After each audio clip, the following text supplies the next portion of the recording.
Bonjour tout le monde. Je me joins à vous aujourd'hui à partir du territoire traditionnel non cédé des Algonquins et Anishinaabe. Le 30 septembre est la journée nationale de la vérité et de la réconciliation. On September 30th, CUPE will mark National Day for Truth and Reconciliation. This is an important day for the reconciliation process.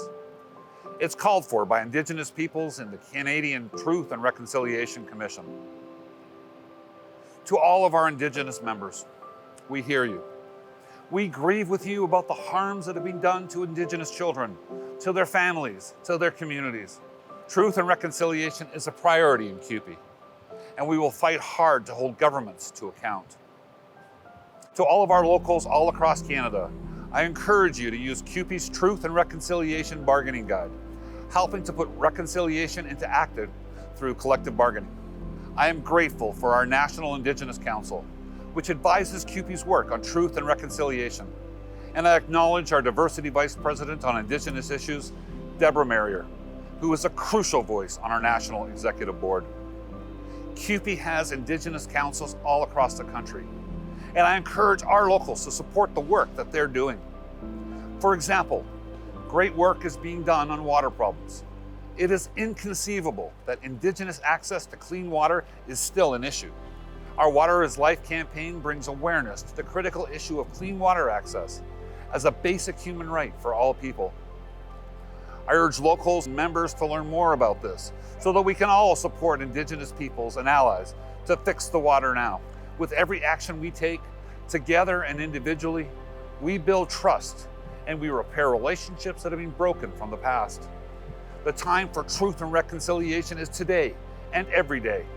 La vérité et la réconciliation doivent nous préoccuper tous les jours.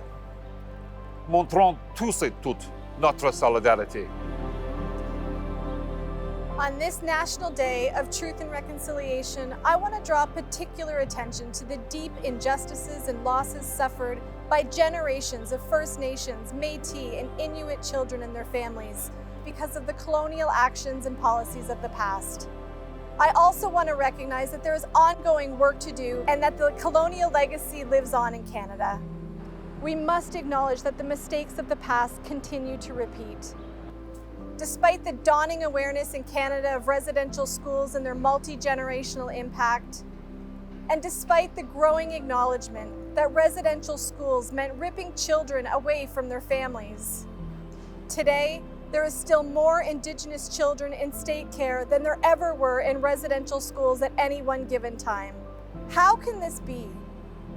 Today, Indigenous women, girls, and Two-Spirit people continue to go missing and continue to be murdered without an appropriate response. These are ongoing failures, and we cannot gloss over them. Let's use this day to reflect on the past atrocities and also to demand real justice and meaningful reconciliation for Indigenous people. CUPE is proud to contribute financially to Indigenous organizations and partner with them on their critical campaigns. Some of these include the Native Women's Association's monitoring of the inquiry into missing and murdered women, girls, and Two-Spirit people, the National Indigenous Survivors of Child Welfare Network, and Cindy Blackstock's Have a Heart Day for First Nations children.